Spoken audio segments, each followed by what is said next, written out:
Domenico Caracciolo, Marquess of Villamaina, the 2nd of October 1715. Malpartida de la Serena, the 16th of July 1789. Naples.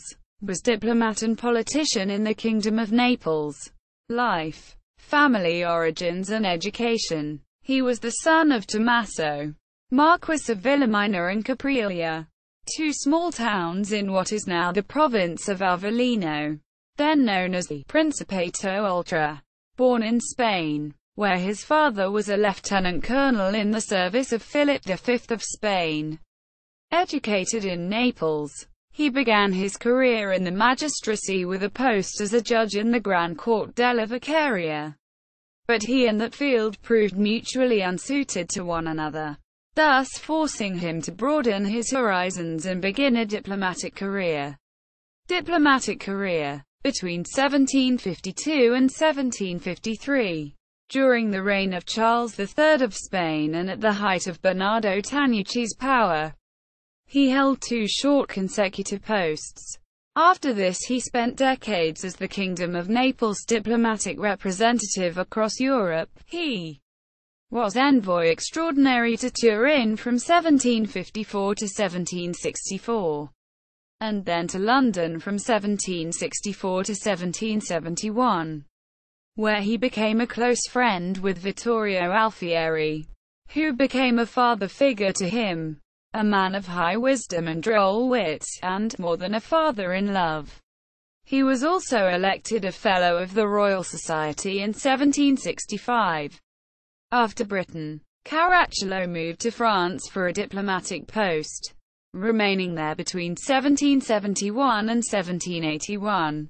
There he came into close contact with the more advanced circles of the French Enlightenment. He was remarkably successful, so much so that his friendship was sought by figures as notable as Jacques Necker, Paul-Henri Thierry d'Holbach, Claude-Adrien Helvétius and Jean-Baptiste d'Alembert.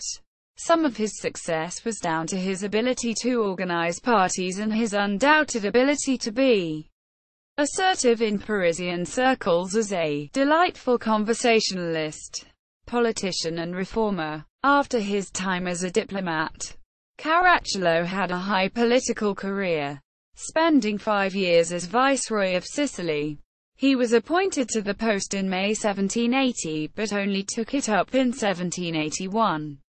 Since he was reluctant to leave Paris for Sicily, his experience of the French Enlightenment led him a policy of opening up reforms as viceroy.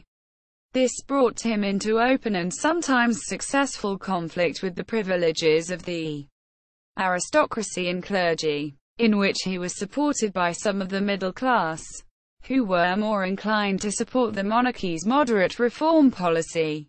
For example, he had the collaboration of Naples' Inquisitor General, the reforming Bishop Ventimiglia, in abolishing the Holy Office. He managed to establish new rules for the administration of justice and feudal common lands.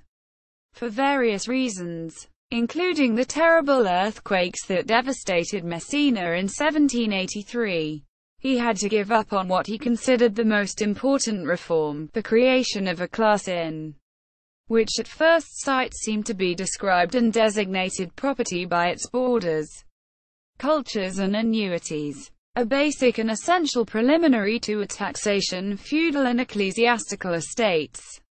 His next and final post was as Secretary of State, effectively Prime Minister, to Ferdinand I of the Two Sicilies from 1786 until his death in 1789. Succeeding Giuseppe Beccadelli della Sambuca in the post that had once belonged to his mentor Tanucci. But his reforming policy came into conflict with Sir John Acton's political ascendancy in Naples. Works. In 1785, at Palermo, he anonymously published Riflessioni sull'economia e l'illustrazione dei frammenti della Sicilia Fat. In Occasione della Crescita dell'Invasione Terza 1784–1785. Reflections on the economy and the extraction of wheat from Sicily during the famine of the 3rd Convocation in 1784 and 1785. Inspired by a moderate vincalismo. Earlier, during his stay in London, Caracciolo published a pamphlet on water shortages in Sicily, published in Westminster in 1763. It was sold on the London market at a lower price than in Lombardy and is now very rare. Notes. Bibliography. Ernesto Pontieri. Letter del Marchese Caracciolo, Viceroy di Sicilia, al Ministro Acton, 1782–1786. Con Appendix. Archivio Storico per la Province Napoletane. 1929–1932. Searchable online version. Republished in 1932 as Il Marchese Caracciolo Viceroy di Sicilia ed il Ministro Acton.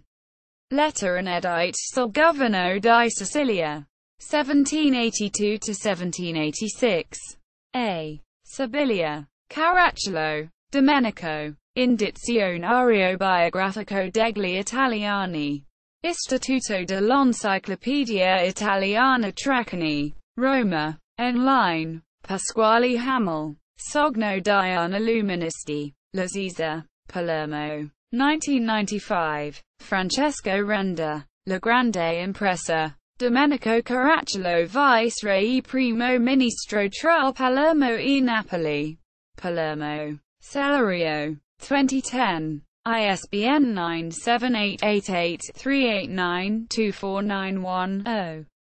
François Moreau. Exilé dans sa patrie. Caracciolo. Viceroy du Sicile. Depuis une correspondance inédite. Single quote. In Emmanuel Canchef et Roberta Rampone.